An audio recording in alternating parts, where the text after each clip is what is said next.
Eric Osterhaus joins us as we talk about the markets. This week, that December corn contract ended up below 370. So now what's our next level of resistance? And is there anything fundamental that we can hold on to keep us above that?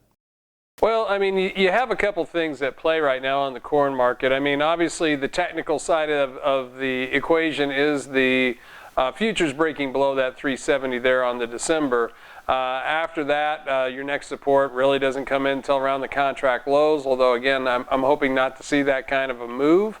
I think what you're seeing, number one, the funds are short December corn right at the moment, and it seems like they feel like they're right. I guess if there is a silver lining, is that they are already short. So hopefully, unless there's something out there to motivate them to be even more short than what they already are, at some point the hope is there could be a news event. There might be something as we get closer, especially that January report, to maybe cause them to lighten that position and cause us to bounce just nothing more than on just short covering. In addition, you know, on the cash market, we still have talked about before how many areas we've seen some historically pretty strong basis for this time of the year. And I think there's various reasons for that, but that has helped offset a little bit of this move in some areas. All right. Soybeans, you know, they've been kind of working their way back lower as well. The export sales number that we had back on Thursday, it was respectable enough. We're not as, you know, we're not really behind on soybean exports as much as we are on corn exports, but it just seems like some of the support, some of the euphoria, some of the excitement about some kind of a deal with China just seems to keep knocking this market back.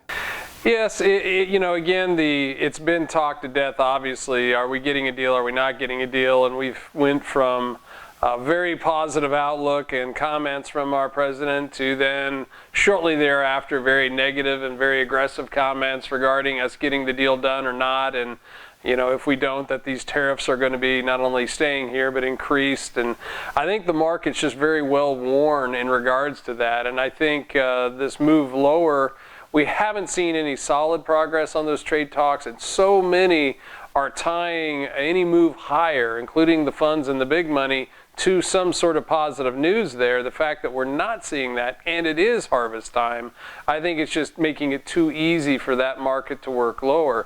And you mentioned the exports, I mean, but the fact is that we really have been shipping beans to China. I mean, comparatively so to where we were last year at this time.